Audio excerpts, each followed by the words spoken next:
Hello साथियों, मैं Ajay classes YouTube channel पर आप सभी का हार्दिक स्वागत करता हूं। मैं आशा करता हूं आप सभी लोग बहुत ही स्वस्थ होंगे।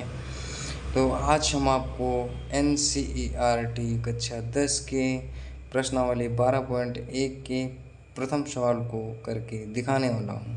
क्वेश्चन क्या कहता है, आइए क्वेश्चन को देखते हैं। क्वेश्चन कहता है कि दो वृत्तों की त्रिज्याएं क्रमशः 19 सेंटीमीटर और 9 सेंटीमीटर हैं। उस वृत्त की त्रिज्या ज्ञात कीजिए जिसकी परिधि इन दोनों वृत्तों की परिधियों के योग के बराबर है।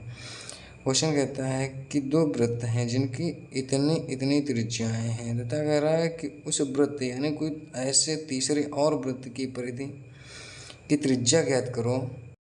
तो दो वृत्तों की त्रिज्या क्रमशः 19 सेंटीमीटर और 9 सेंटीमीटर है। एक ऐसा वृत्त की त्रिज्या और ज्ञात करो जिसकी परिधि इन दोनों वृत्तों की परिधियों के योग के बराबर है। चलिए अब हम आपको सॉल्व करके दिखाते हैं। अब सबसे पहले हम लिखते हैं कि पहले वृत्त की त्रिज्या R1 बराबर 19 सेंटीमीटर, दूसरे वृत्त की त्रिज्या R2 बराबर 9 सेंटीमीटर। अब ये जो त्रिज्याएं दी हुई हैं ये उनके मान हो गए तथा अब कह रहा है कि उस वृत्त की त्रिज्या ज्ञात करो।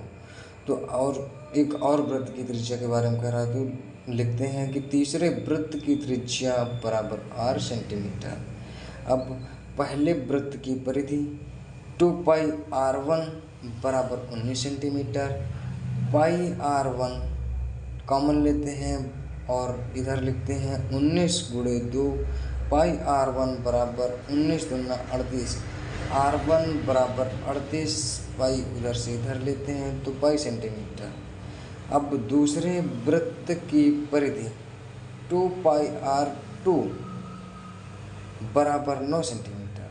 पाई R2 बराबर 9 गुणे 2, पाई R2 बराबर 18, R2 बराबर 18 पाई सेंटीमीटर। इसी प्रकार तीसरे वृत्त की परिधि बराबर 2πr। तो तीसरे वृत्त की परिधि निकालने के लिए तीसरे वृत्त की परिधि बराबर पहले वृत्त की परिधि प्लस दूसरे वृत्त की परिधि। 2πr बराबर 2πr1 plus 2πr2। 2πr common लिए तो इधर R1 का वैल्यू क्या हुआ 38 पाई प्लस R2 की वैल्यू 18 पाई। 2πr बराबर 56 पाई। r कॉमन लिए तो 2 पाई इधर आ जाएगा तो 56 पाई बटे 2 पाई, पाई से पाई कट गया 28 एकम 28, 28 दूना 56। अब r बराबर 28 सेंटीमीटर।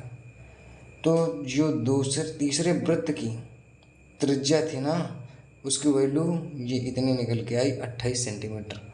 अगर दोस्तों ये क्वेश्चन पसंद आया हो तो चैनल को सब्सक्राइब करें और वीडियो को ज़्यादा से ज़्यादा लोगों में शेयर करें। Thank you.